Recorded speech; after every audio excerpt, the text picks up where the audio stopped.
Sa unang pagkakataon ay nagpaputok ng isang Tomahawk cruise missile sa balikatan exercises ng mga sundalo ng Pilipinas at Amerika. Tinutulan niya ng isang grupo at nanawagan ng investigasyon sa missile launch. Nagbabalik si Chino Gaston.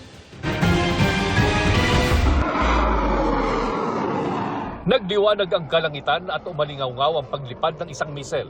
Ayon sa Koalisyong Makabayan na naglabas ng video mula daw sa isang source, kuha ito ng paliparin ang isang Tomahawk cruise missile kaninang madaling araw.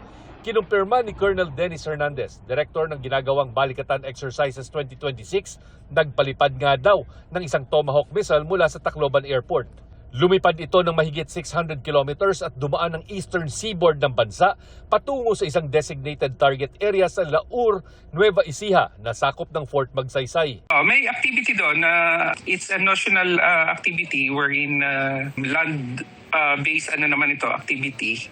And then yung MRC is in support of that ground activity, attack. Ayon kay Hernandez, ito ang pinakaunang pagkakataon na pinaputok ang Tomahawk sa Pilipinas. Magsisilbi itong training para sa Armed Forces of the Philippines sakaling bumili din ng ganitong sandata ang militar. May personnel tayo ng Philippine Army doon sa mismong launcher, sa shooters, and also at the Command and Control Center in order for them to access the technical know-how on how it is being conducted from target acquisition, let's say from finding the target, fixing it, tracking it, and deciding and up to the engagement.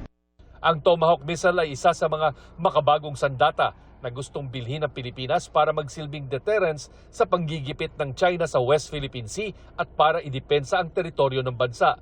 Meron itong maximum range na 1,500 kilometers at inilunsad gamit ang Typhoon missile system na dinala ng Amerika sa bansa noong 2024. Matagal nang inaalmahan ng China ang pagposisyon ng Typhoon sa Pilipinas, partikular sa mga lugar sa North Luzon na malapit sa Taiwan.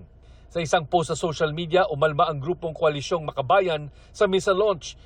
Hindi raw playground ang Pilipinas para sa mga missile at bomba ng US na ginagamit para patayin ang mga sibilyan sa ibang panig ng mundo. Mariin itong hiningi na itigil ang Balikatan War Games at nananawagan na imbestigahan ang missile launch. Hinihingan namin ng pahayag ang militar at ang Department of National Defense. Chino Gaston, Nakatutok, 24 Oras.